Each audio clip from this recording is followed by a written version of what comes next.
Hi, welcome into the space. I'm B, I use she, they pronouns, and this is Paradox Traveler. Today is the first ever recording of the podcast, and we are doing it with consent, virtually and on the road. This podcast, we're going to talk about mental health and the nomadic journey. I have a master's in clinical mental health counseling with a specialized certification in trauma approaches and recovery, and I am also a certified yoga instructor. The purpose of this podcast is really to help build community and help conversations happen around mental health in the nomadic life. Mhm.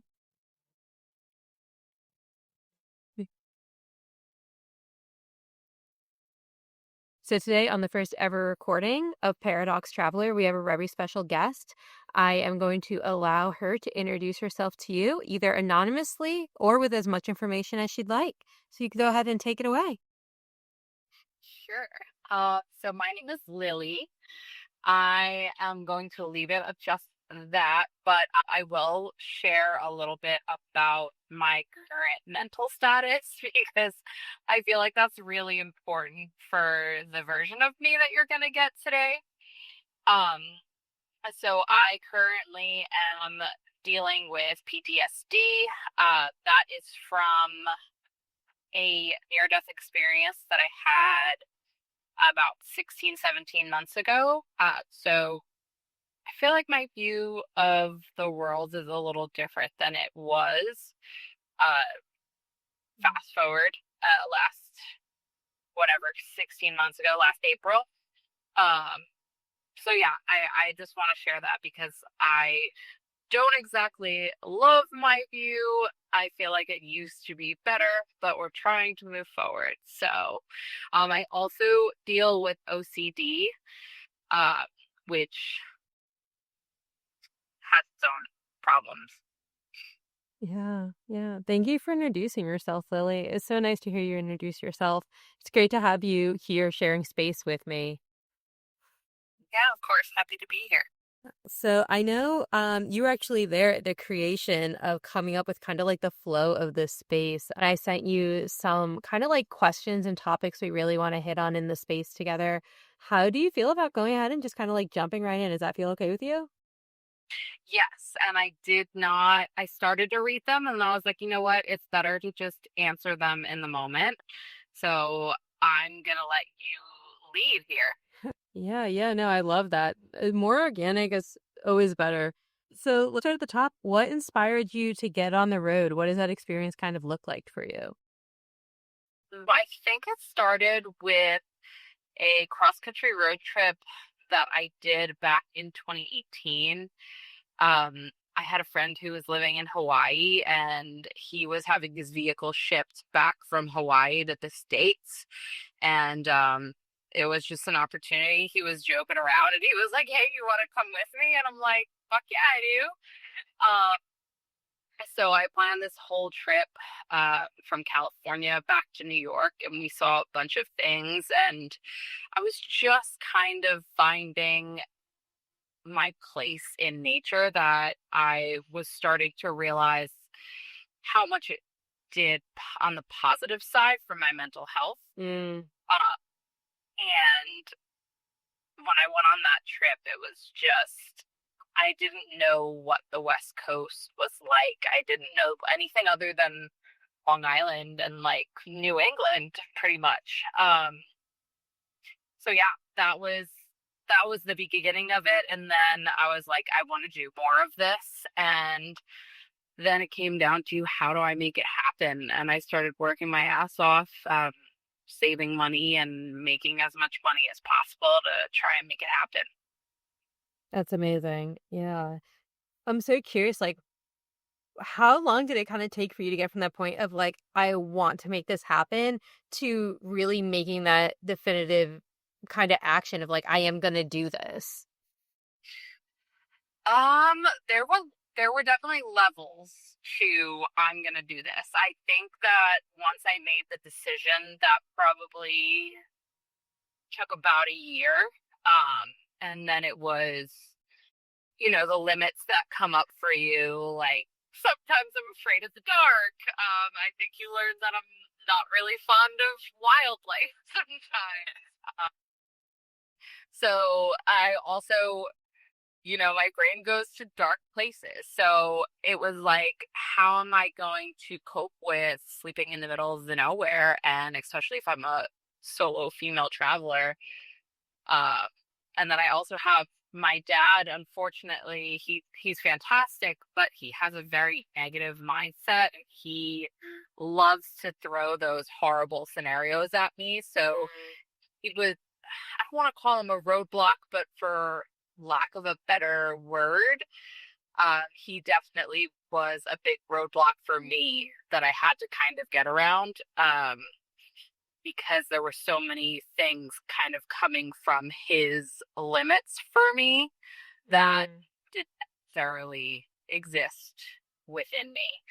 Um, but yeah, and then it was okay, I'm definitely going to make this happen. It probably spanned about 6 years from like dream to talking now where we're more reality.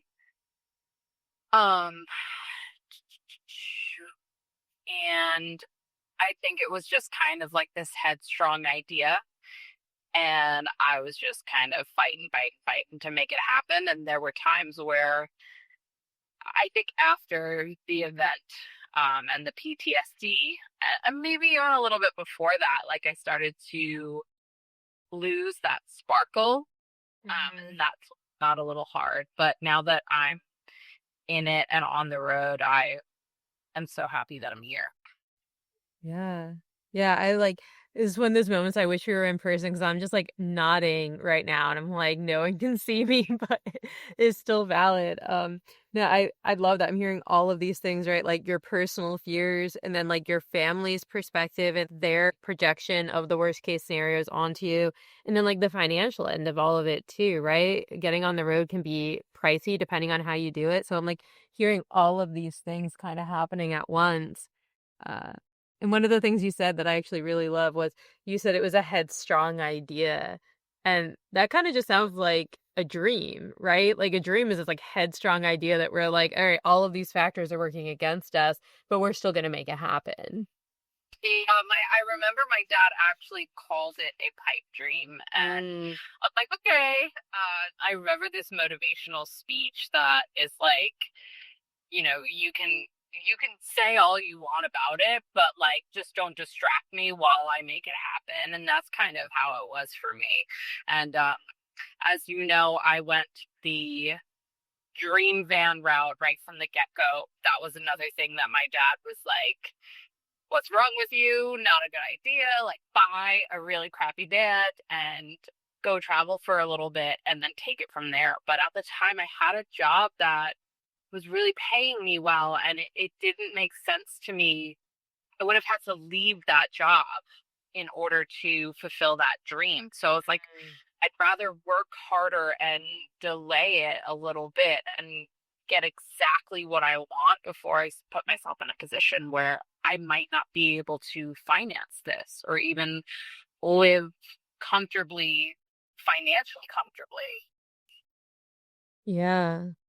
Yeah, I think everyone just like you really have to kind of know yourself best and like what makes sense to you because while we're out here like chasing these dreams, if it doesn't make sense to us, then how are we going to achieve it, right? Like we don't have to know like the step by step of like how it's all going to work out, but like it kind of has to make sense with how our brains work, right? I definitely hear that as far as like the opportunity is there for you right now and it might not be later down the road.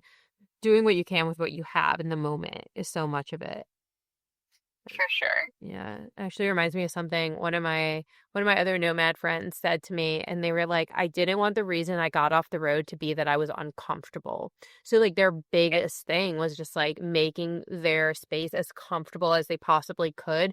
And they came at it from what sounds like a similar perspective of like, I have the means to do it right now. But we all know like a lot of that stability can kind of like fall off while we're on the road. So like knowing you have the stability and the financial means to do it at the moment, some people really it works for them to just grab that opportunity when they see it.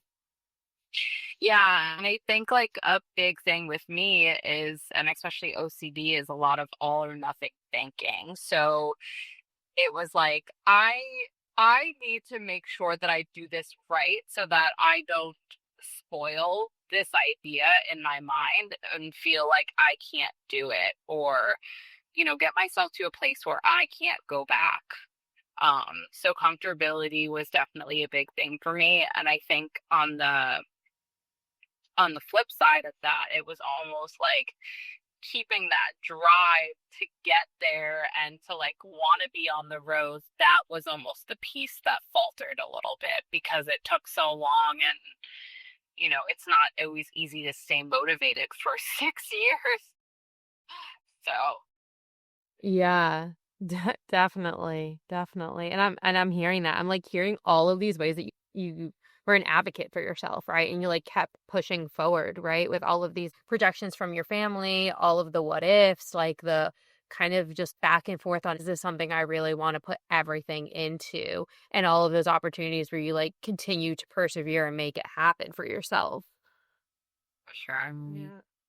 That kind of like brings us into the next like area of our conversation is like, how has mental health impacted your journey in nomadic life? And I know you've kind of touched on it a bit. I'm curious if there's anything else you want to share around that. Um, so I think mental health kind of, and this is a trauma response for me, and I'm sure you noticed it at our festival and stuff like that, but I am currently really, really struggling with stillness. And I feel like there's a lot of stillness in van life and in traveling on the road. I mean, we talked the other day with Josh about how there's kind of constant chores that we're doing but like at the same time, even those chores, there's just so much stillness and there's so much time to be with yourself. And that is something that I really struggle with right now. But I will say this last like 2, 3 weeks on the road, being with myself is something that's getting slightly easier. Starting to enjoy it, or at least take it at face value. Like, I'm very used to experiencing a lot of awe and just excitement and joy over every little thing. And that's something that I haven't been feeling a lot of. So I'm in this headspace that is this lack. But I'm just trying to take it for what it is. And, as I stare out my window right now at a forest, maybe I don't feel that awe that I used to feel, but I'm still in the middle of the forest and it's nice. And at one point, hopefully in the future, I will be able to enjoy that again. And I think it's giving me the space to see these things and kind of notice the patterns and let them exist and have space. Definitely. I love that. Space and patterns. Like both of those words, at least for me, they bring up like so much because you're right. We really need that space to kind of take like an exhale, right? I used to always tell folks that you can't process it while you're in it, right? When you're in survival mode, you can't really process what's going on. You need to be safe first. You have to believe that you're safe first. And for some of us, we're going to find that safety out in the middle of the forest with a bunch of strangers that have just become our closest friends, and what that offers is a unique situation to heal in. For sure. Yeah. Yeah. And all Yeah. that wishing on the stars, too. Yeah, for sure. That like the time that I got to spend with like you and Josh and stuff, like that was super helpful in just that connection we were able to build within. Like it feels like I've known you forever, and I've really like genuinely only hung out with you a few times and known you for a few weeks now. So it's really crazy how quickly you can build those connections. But I feel like I'm jumping ahead, so I'm gonna hand it back to you. Oh, you're fine. You're fine. Flow is fluid, which I I guess well duh, but you know what I mean. We'll get to it all when we get to it, but yeah, that's like such an amazing point you brought up and one that I think really kind of came home to me when I was on the road full time and like the first like month or so was like the idea of like everyone who you're around when you're in like these little nomadic spaces has such a deep understanding that we're going to move on. right? That this might be the last time we see somebody for a while, that we don't know where we'll see them again or how life is going to change. We don't know how much stability we have to stay on the road with all of these things going on. And there's like such a desire, I think, for that community, for those connections that when a bunch of nomads come together in a field, all of a sudden there is this like deep understanding and community that just forms quicker than I've seen it happen anywhere else. For sure. Yeah. That's So I'm curious, like kind of like going off of that, like what has your experience been accessing healthcare on the road?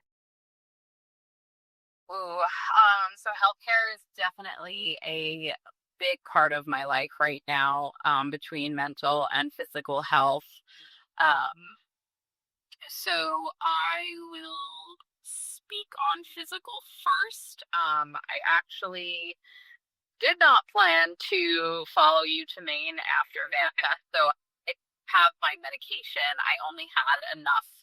I packed a few extra days because I know that I have tendency to do this, and I was like, oh, I should probably pack the full bottles, and I chose not to, and so that was something I didn't do. So I was running out of meds, and those are, something for autoimmunity, which is really, really important to prevent flare up, and medicine for my mental health, which is really, really important for my mental health, but also to not come cold turkey off of because it can be dangerous. So my pharmacy is Walgreens, and I just kind of fibbed and said that I misplaced my medication, and they were able to get me a vacation supply. So Mm. it was 30 days. So I was able to pick up the two in Bar Harbor, and I just picked up the autoimmunity one today, um, in Manchester, I think, Vermont. Um, so that's been really cool. I had a conversation with all of my doctors before I left, and we kind of made a plan for meeting through telehealth. And I've met with quite a few of my doctors that way, even in the past few weeks. Um, the So I know that you know this one, because of the restrictions that it brought to you, and I can tell every time I talk to you that you're meant to be in this field. Um, but with my therapist, I have to lie to her in order to be able to see her. So I just kind of keep giving her this address to multiple different places in Lake George. I think like what I'm actually doing. So I'm like, oh, I'm in Vermont. I'm at a laundromat. So I find a laundromat in Lake George, and I give her that address. Um, but first I made sure my location was off on the NoCD app. But yeah, so it would be difficult and probably not accessible if I wasn't flying. And I don't know if I can get myself in trouble for that, but mental health is important. Yeah. Do you think that that impacts your dynamic with your therapist, is kind of like having to be mindful of like how you present in a session and knowing that you're doing what you need to keep care accessible for you that your therapist doesn't know about? Do you think that that has an impact on your dynamic with your therapist? I mean, very, very minimally. I Mm. think because of the work we're doing is like prolonged exposure. So we're working in the past, and we're working through traumatic events, versus DBT and OCD. So a lot of the things are pretty active in what's happening. It's a lot less talk therapy and a lot more it's actually a lot more hands-on than I would like it to be because I dread this work, but it is helpful. But yeah, like for the few minutes that we talk at the beginning of session, I have to be really mindful of saying like, "Oh yeah, I'm in Vermont," because it's very easy for that to come up conversationally, but it's really not. It's really not that hard because it's not a lot of what's happening in therapy. Yeah, I hear that. Like just the type of therapy that you're engaging in is pretty structured rather than like more of like a traditional talk therapy. So it sounds like what I'm hearing from you is that there aren't as many opportunities in the session for that to kind of slip up, but it is something that you're always being kind of mindful of during your time together. Yeah, for sure. And if I was in talk therapy, I would have fucked up like 10 times by now. And then once I don't know, I'm not really very good at lying. So other than saying like, this is where I am, yada, yada, uh, I would just give myself up at that point. So luckily, we're not in talk therapy right now. Yeah.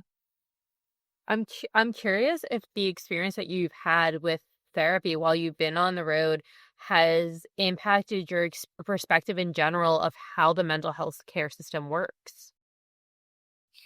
Yeah, I mean, I've been in therapy probably for the last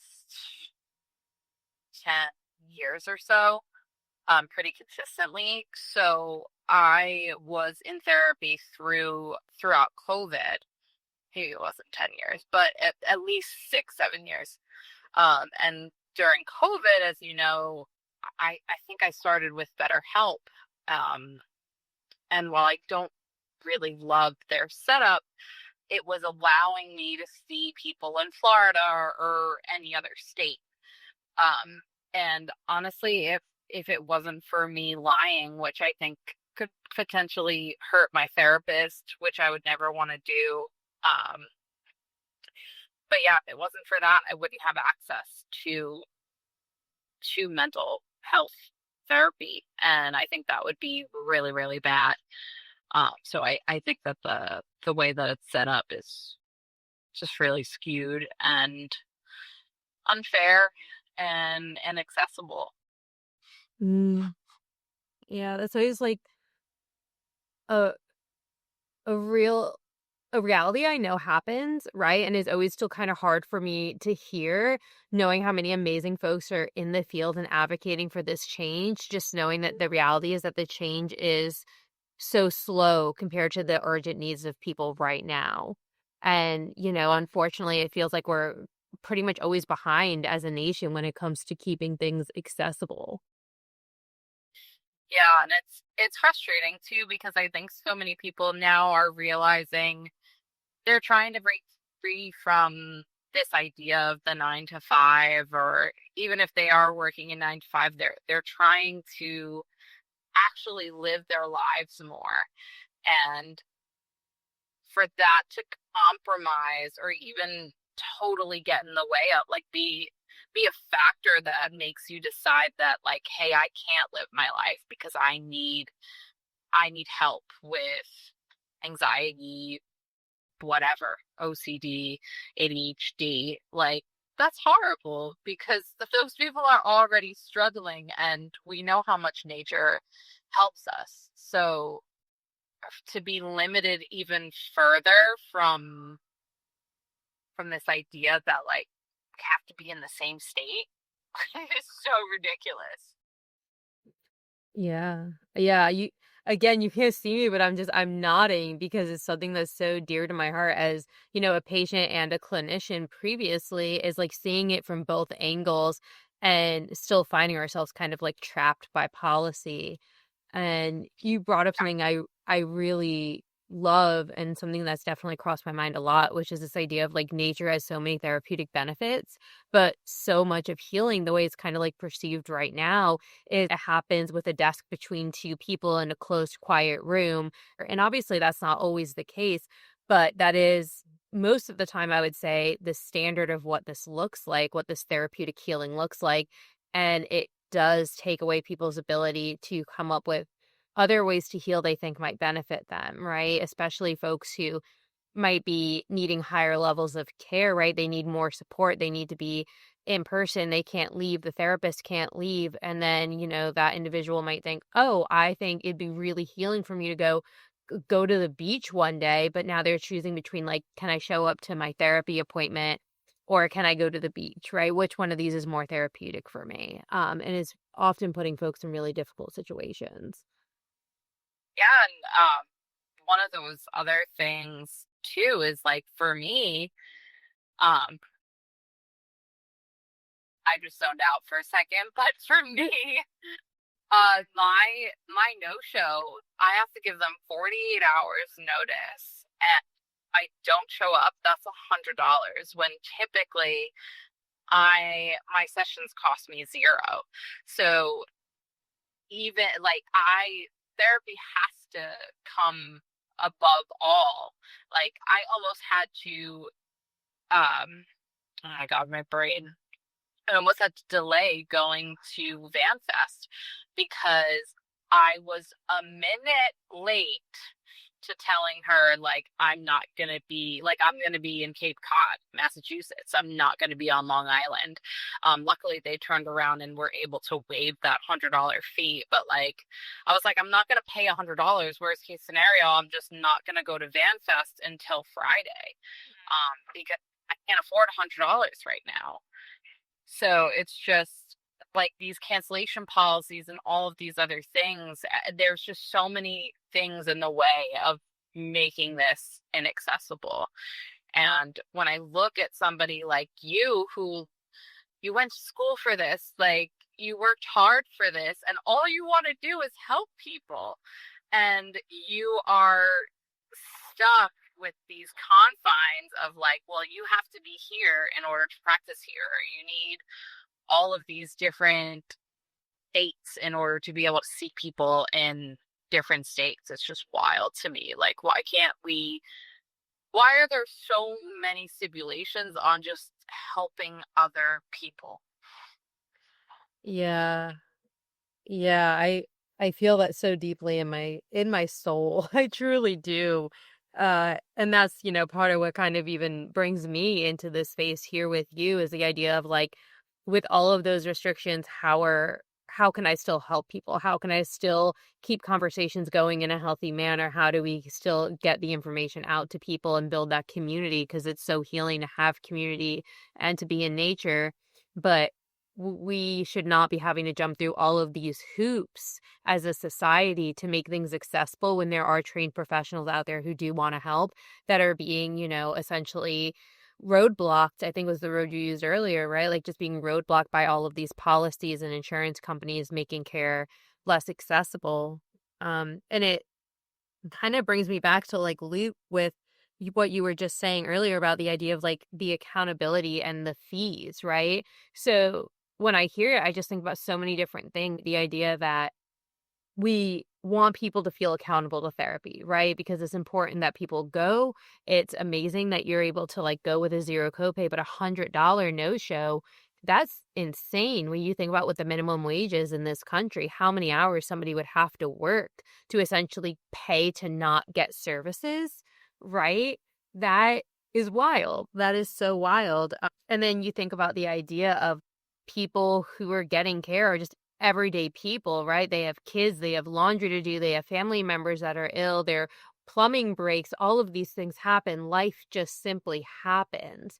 So to have to pay that fee and then not have it still accessible to you, right? Once you're paying those fees, sometimes it's going to be a matter of like, do I want to schedule my next session? Because if life happens to happen, and I have to pay another $100 fee, I might not make rent. And unfortunately, that's the reality for a lot of folks. Yeah, for sure. I didn't even think of it on that deep of a level, but yeah, it's ridiculous. Yeah. I debated actually not working with a my psychologist. She has a $200 fee if you cancel. It's just like, are you kidding me? Like, charge my insurance company, please, because they're gonna give you three times that, and it doesn't cost me anything. I know that's against the law, but I gotta be careful here. But yeah, get It, it. it is. I don't want to take too much space away from the purpose of our time together, which is really like talking about you and your experience with this. But I was just going to throw the little tidbit out there, which is I think there's a lot regarding the pay structure of therapists and how insurance companies reimburse that the general public, I'm saying general public, by that I mean folks who do not currently or previously have worked in the healthcare industry, that the general public just does not know is there. It's actually something I recently started talking about online. Like, hey, do you guys know that this happens, that this is a regular occurrence for therapists, just to keep that conversation going. But yeah, I promise you, it's not great on either end. It's not great for the client or the therapist in most cases. It sounds like overall you have been able to advocate for yourself and kind of do what you have to do to keep those services available for you. And I know you said you wanted to start with like talking about your physical health, and then you also shared regarding your mental health and your therapist. I'm curious, do you find one of those more accessible than the other as far as being on the road, as far as being able to talk with a professional care provider via your physical health or your mental health? I actually feel like, and I don't know if you're going to be, so I feel like you're not going to be surprised by this, but I actually feel like physical health is a lot easier. And I'm saying that from somebody who has a pacemaker and an ICD that needs to be checked every, I mean, six months to a year, um, which is not an easy thing to do. So, but I can get in touch with Abbott, and I can, there's all these things that I can do in order to figure it out. And that's just kind of the person I am. I think I'm always, I kind of enjoy problem solving. So I'm always trying to figure out other ways. Like I got my invisible liners and I found a dentist that is all over the country. That way I can go wherever in order to be able to straighten my teeth. So, but I think a lot of other people, they either don't think of it or don't care to think of it, or like they don't have the energy to put that amount of legwork and effort into something as simple as like, closing an open bite. Um, yeah, it's hard to say. I think psychologist wise, when it comes to my medication, that's really easy. But medication doesn't work unless you're also doing the work. So I think in order to get the type of therapy that I need when we're looking at PTSD and OCD, those are already pretty difficult to find care for. And now limited by the state, it's like it makes it super inaccessible, Yeah. or breaking laws left and right. And yeah. Yeah. Yeah, the positions that people are really being put in on a daily basis of where can we afford to stand, right? Like what's more important, the legality of it or the accessibility of it, right? And people I feel are constantly having to make these decisions for themselves and for their families and their health overall of like this might be illegal, but if I don't get this medication I could die.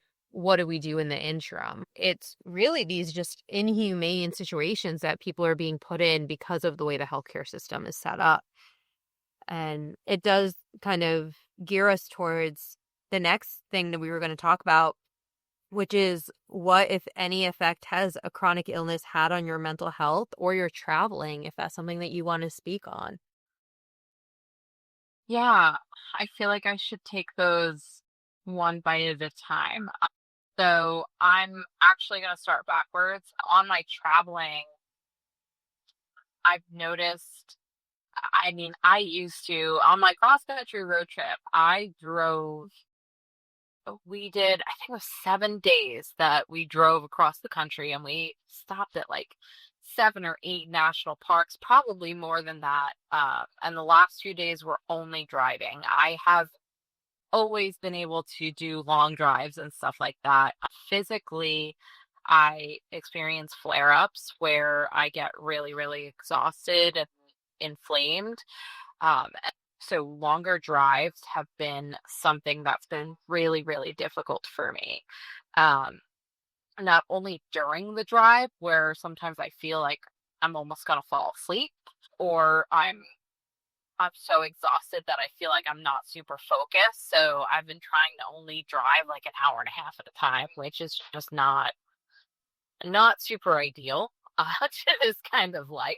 Mm. So uh And then a lot of times too, that process of driving, and especially if I'm driving in a state where I'm not relaxed, that causes more inflammation, and then I have a flare up afterwards. And flare ups for me look like low grade fevers, clamminess, sweating, freezing, just so many different things, and just overall malice and fatigue. So that is not fun on the road, and it makes it really impossible to keep up with cooking and eating, and I'm wanting to nap and all of that stuff. But luckily, my medication, I actually I noticed this last like week or so that the longer drives have not been as hard for me. Mm. So thank God that has been helping, but it was really, really crippling at first. Um, so yeah, it's been hard, but it's doable. And I think it's just kind of back to that headstrong nature again, where it's like, I'm gonna do whatever I can, even if I have to do it in an hour and a half. I'll make my way west eventually. I appreciate you sharing so much. I know I was hearing as you were sharing what sounds like it could easily become like a cycle of needing to move because you live on the road, getting a flare up, that impacting you, and like the impact that would have on your ADLs or like your everyday living, right? So that's something that I'm hearing as you share, but I'm curious if that sounds right to you, what I'm taking in. Yeah, for sure. And I think the effect that it has on my mental health, I spend a lot of time, and I'm sure you've heard me say it as we've spoken. I spent a lot of time in the past and what my health used to look like and what my motivation and drive used to look like. So I think there's a lot of shame and a lot of being really hard on myself. I don't really give myself the space to be sick, but I don't think that I've been given the space to be sick at the same time from the world and from others. So it's definitely hard, and it's something that I'm still coming to terms with, but also fighting at the same time. Um, Mm. both fighting to feel better and fighting this idea that I am limited. I don't want to believe that I'm limited, and I don't want to be limited. So I think it just becomes this back and forth and this battle. Yeah, Yeah. I can hear all of the work that you're putting in to allow yourself to heal and to rest and to really process the last, it sounds like 16 months for you, really what you can make of your time on the road and how it's impacting you. for sure. And you actually said a key word that I feel like has been a real struggle for me is finding that rest on the road, figuring out how to rest in my van. I'm used to having a home where I don't need to empty my urine jug, and there are some maintenance things that do happen in the van, and it keeps you pretty busy. Whereas at home, it's a little bit easier to find that space to rest. So it's been interesting. And then even coming down to where am I going to park tonight? And we're on the East Coast. So it's a little bit different from, we're on the West Coast and we can use BLM land, or, we can stay somewhere for 14 days. I think that in the grand scheme of things would be a lot easier because I can rest for a week through a flare up. So yeah, I think that's kind of been something that's limited me from being full time on the road. I think that if it wasn't for those things, it would have been a lot easier, and I'd probably already be on the road full time, I should say. Yeah. Yeah. I hear you.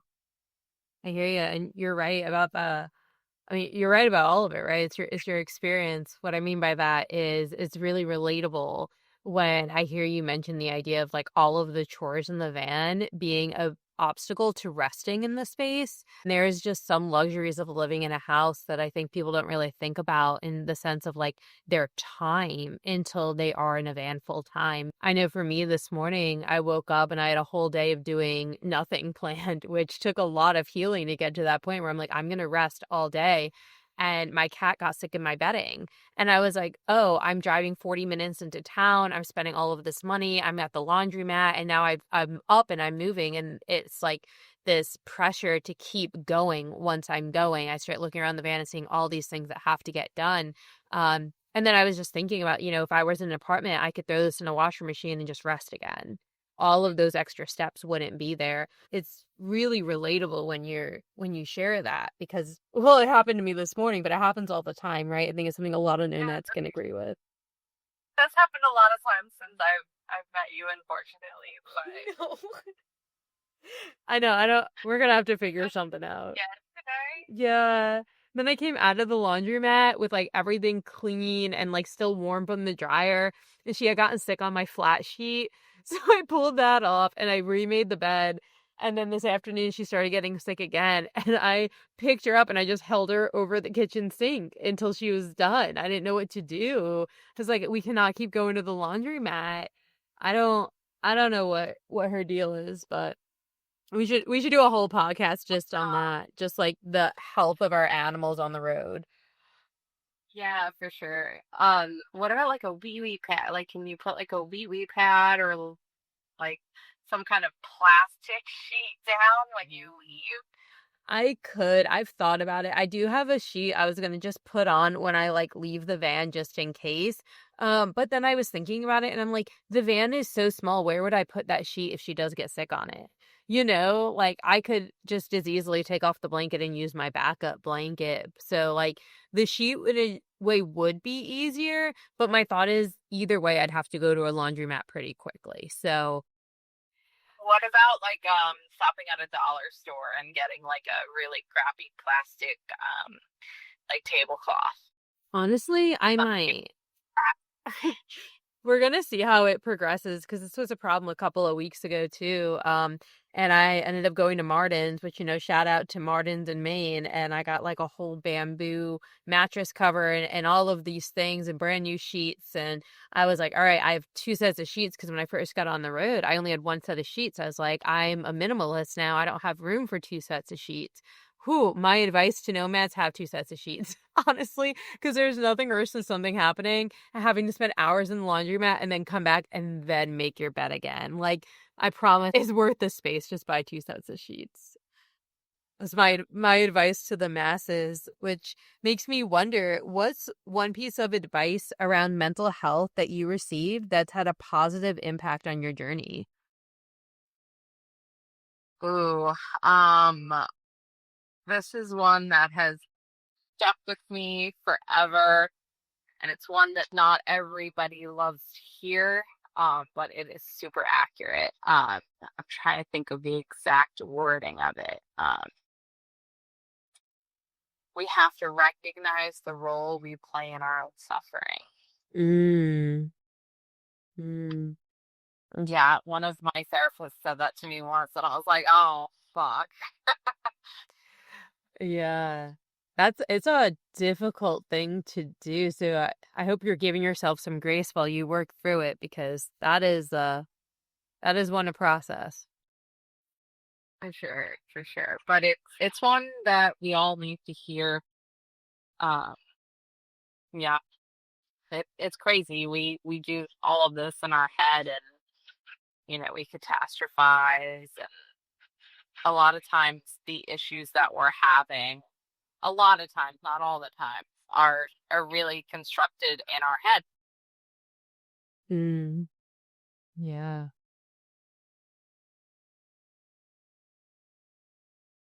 Yeah. You're noticing me kind of sit with the silence. I'm just like taking it in. It's So, relatable on so many like, ways.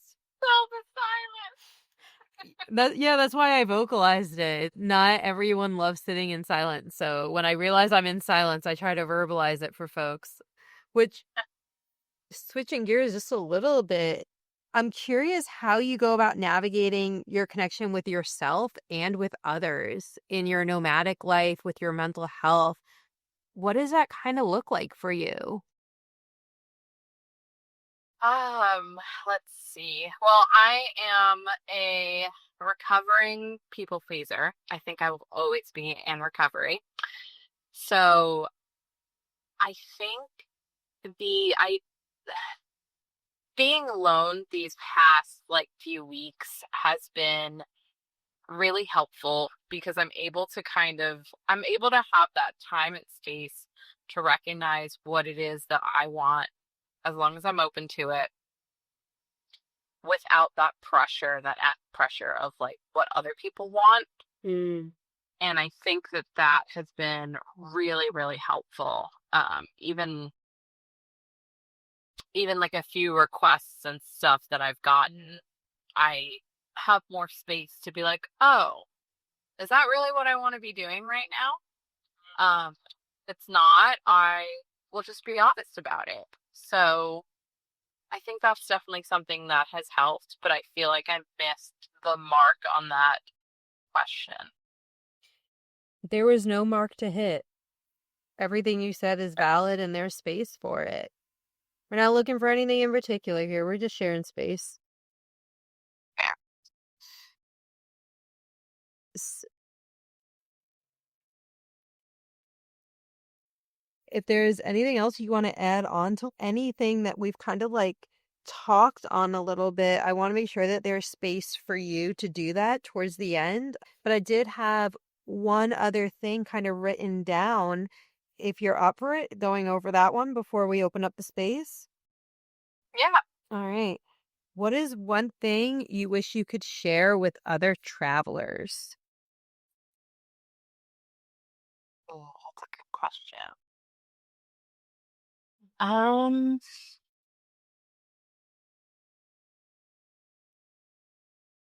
that is a really good question because I think the reason that I'm pausing on this is because, and usually I would have some answer, but I'm like, I feel like I am in a space of learning more right now from other travelers. So I guess it would just be like space and time with other people so that I can learn from them.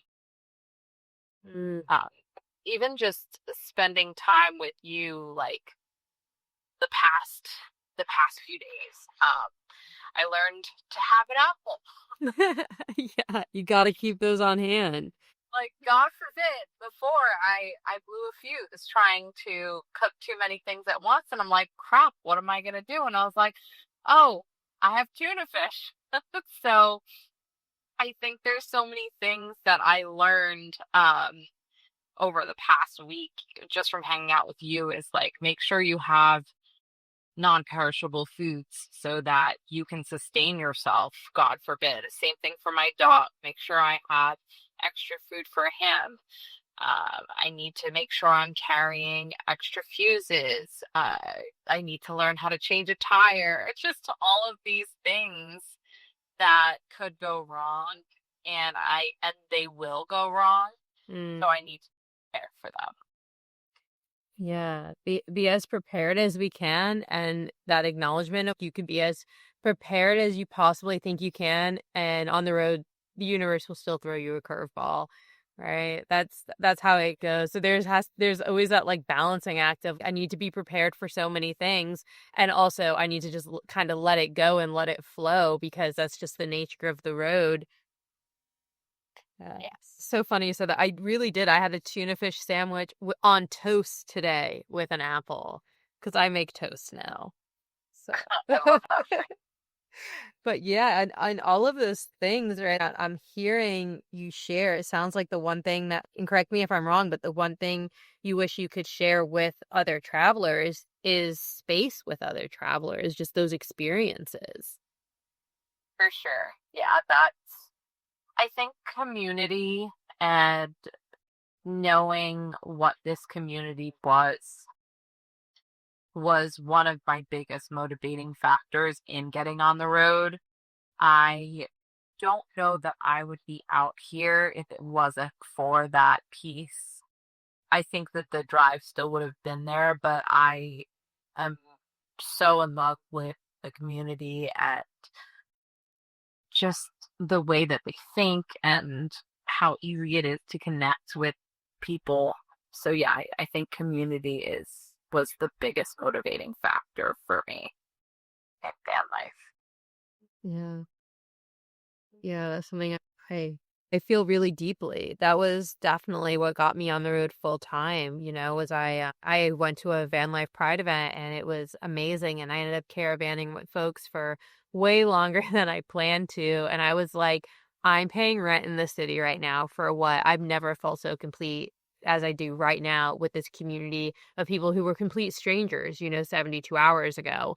And it really opened my eyes to the possibilities that there were. And even before then, I was so bad at staying in one place. I was just constantly wandering around, traveling as much as I could. But it wasn't until I really found that community that I was so confident it was the next steps for me. Yeah, that makes sense for sure. Mm, it, It's there's a great there's a great community of people out here, and I appreciate that.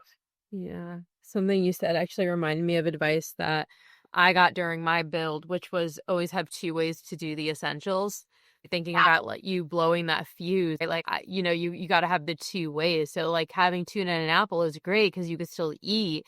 But in general, if you're out somewhere where you don't have access to a fuse, they don't carry the fuse that you need, whatever it is, having a backup propane stove that you could whip out in a parking lot will get you a hot meal if it takes you, longer than a few minutes to get that fuse fixed. And that was one of those things I remember when I was getting on the road. I was just like, space is so tight. I have a stove. Why am I also carrying a propane stove, right? It felt kind of silly. And then the amount of days where it was no sun, no solar, I can't turn on my inverter, I can't cook a meal, all of these things, I was just like, wow, I'm so glad I have a propane stove. And when I'm not using it, I am annoyed by the space it takes up. But when I need it and it's there, it's my favorite thing ever. I have one at home, and I think I'm gonna need to pack that because I was devastated when I realized I was not having a hot meal. But it was also like I think there's just a piece of us that we're in a headspace where it's little bit easier to bob and weave. Yeah. Uh, Whereas, like at home, we would be like, okay, let's open up Uber and we're gonna order food. Yeah, sometimes I think about the amount of sushi I've ordered in my life, and I'm like, that was so many gallons of gas. Why was I not thinking about life like that then? But, I wasn't there yet. That wasn't where my head was at the time. But I definitely think about it some days, eating my cold dinners, or especially when it's raining outside and my backup propane does me no good because it's downpouring. And I'm like, oof, this tuna fish sandwich is keeping me humble. That's what it's doing. Yeah, and keeping you nourished. We do love that. You got to take care of yourself out here on the road. And like we've been talking about, that can be difficult. There is definitely barriers or roadblocks, I think was the word that you used earlier, to accessible care. And I feel really privileged to have been able to hear all of the ways that you've been doing such a great job of managing all of these different aspects that kind of go into you supporting yourself and making sure that you're staying as healthy as you can and staying on the road and making it all happen, making, that pipe dream, right, as it was called before, a reality for you. For sure, for sure. Now I just have to get myself in a place mentally where I can truly enjoy it and just experience more joy all the time. So, Yeah, but we'll get there. you will. Do you think that wishing on those shooting stars the other day has helped at all? A little bit, honestly. I definitely have more moments of joy. I think the longer I'm out here, the easier it is to enjoy the little things. So, yeah, I've had even if there's not joy, there's more space for it. So I think first she needs space, then she'll come. Yeah. Yeah, I hear that. I want to make sure I'm holding space for anything that came up for you since we've moved on from any of the topics that you want to share. I know sometimes not everything kind of comes to us in the moment, especially when we know we're recording, right? So I'm curious if anything has been rocking around the back of your mind you want space for. Um, Not anything that I can think of. Like I can feel the remnants of something, but I don't know what it is. So Yeah. yeah, I feel like something that I wanted to mention, but I don't right now. It's not coming to me. If it comes to you later, there'll be space for it for sure. You mentioned when you're on the road full time, is that something that you're planning on doing, being on the road full time? Yes, 100%. Uh, Hopefully, I think the hardest part is especially with flare-ups where anytime there's a lot of stress or it's physical or mental is that those flare-ups do come and moving out of my childhood home. It's a very difficult thing to do when I'm experiencing that. So, if I'm able to dedicate 3 days in a row to it, then I'm kind of bedridden the next week. So I think that's the hardest thing. But I'm hoping that would sorry. Oh, you're good. That's the other thing is I've noticed that I'm going to bed a lot earlier and waking up a lot earlier, but I kind of like it. Yeah, same. The amount of days I catch the sunrise and the sunset is amazing. And then I go to sleep like immediately after the sunset. Yeah, Yeah. yeah. Doing that My body was already starting to crave that like nighttime tea. It's like, all right, the sun went down hours ago. I deeply appreciate you making this space, working through all of the tech stuff to make this happen. The first recording of Paradox Traveler podcast. I'm so ecstatic, honestly, that you are doing this with me after we just had this like idea, right, at VanFest of like, well, you could start a podcast. I'm like, the universe doesn't need another podcast. But here we are, despite millions of podcasts or whatever there is out there, making one. And I really appreciate you putting in all of the time to be here. Yeah, of course. And I think one of the things that I always like to say is, if my story can help or touch or even inspire one person, I think we did our job. And I definitely think that you'll be able to do that. So, yeah, who cares if there's 1,000 podcasts? There's only one bee. Oh, shucks, you're gonna make me blush. Come on now. I love it. Is there any thing you want to share as far as I always like always this is the first time we're doing it, but in my head I intend to always give people the option to be as anonymous or visible as far as their identity as they want. So I just want to put an offering out there if you want to share your Instagram handle or your Spotify or whatever of the platforms here so folks can go ahead and find you that way, or do you feel like you want to kind of leave it with what you shared in the intro? I think that at some point maybe we can include it down below, but right now there's no Instagram that feels attuned with this lifestyle. So actually playing with the idea of letting go of my childhood Instagram and creating something new. We talked about, something for my dog, but Yeah. so yeah, so at this time there's nothing to share is how I feel. But I would definitely love once there is a new Instagram to share that. But that could be a future moment. Yeah. Sounds like a future thing. What do we call it? That's a future me problem. Yeah, that was a Josh thing. Josh is a traveler we met on our travels. Yeah. Right up to him and introduced yourself. That's what you got to do. That's how you meet people, right? I also felt more comfortable, I think, because we had seen him at the campsite the night before, and he clearly didn't murder us, right? So, like, it was like chances are high we're pretty good here. Young guy with a dog. That's how he was described. Yeah, he's good.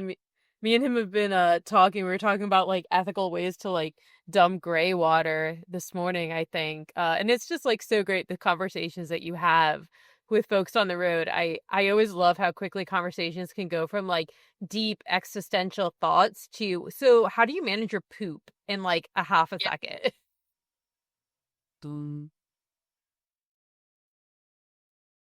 Yeah. And no, I had so much fun with the two of you. I still can't believe we were only together for like a full 24 hours. It felt like so much longer.